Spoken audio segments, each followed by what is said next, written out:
امریکہ اور ایران کے درمیان جنگ بندی اور امن معاہدے نے اگرچہ خطے میں فوری جنگ کا خطرہ کم کر دیا ہے، لیکن ایک نئی جیو پولیٹیکل جنگ نے جنم لے لیا۔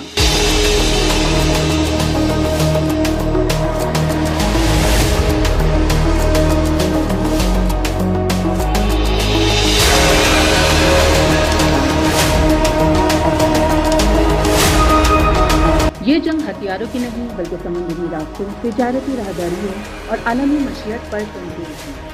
آبنائے ہرمز کی اہم ترین سمندری گزرگاہ سمجھی جاتی ہے، جہاں سے عالمی تیل کی بڑی مقدار روزانہ گزرتی ہے۔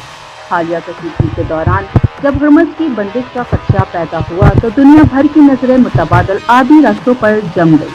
ماہرین کے مطابق یہی وہ مقام ہے جہاں امریکہ، ایران، بھارت، چین اور خلیجی ممالک کے مفادات ایک دوسرے سے ٹکراتے دکھائی دے رہے ہیں۔ ادھر بھارت بھی اپنی تجارتی رسائی برقرار رکھنے کے لیے متبادل راہداریوں اور بندرگاہی منصوبوں پر توجہ دے رہا ہے، جبکہ چین پہلے ہی بیلٹ اینڈ روڈ منصوبے کے ذریعے خطے میں اپنی موجودگی مضبوط کر چکا ہے۔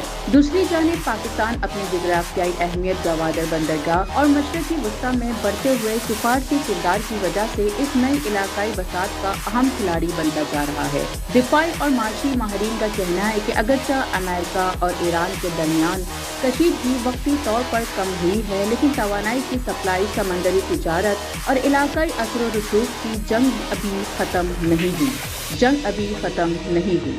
ان کے مطابق مستقبل میں آبی گزرگاہوں پر کنٹرول ہی عالمی سیاست اور معیشت کا سب سے اہم ہتھیار بن سکتا ہے۔ سوال یہ ہے کہ کیا امن معاہدہ خطے میں مستقل استحکام لے آئے گا یا نئے آبی راستوں پر شروع ہونے والے خاموش رسا کشی مستقبل میں ایک نئے بحران کو جنم دے گی؟ یہی وہ سوال ہے جس کا جواب آنے والے دنوں میں عالمی سیاست کا رخ متعین کرے گا۔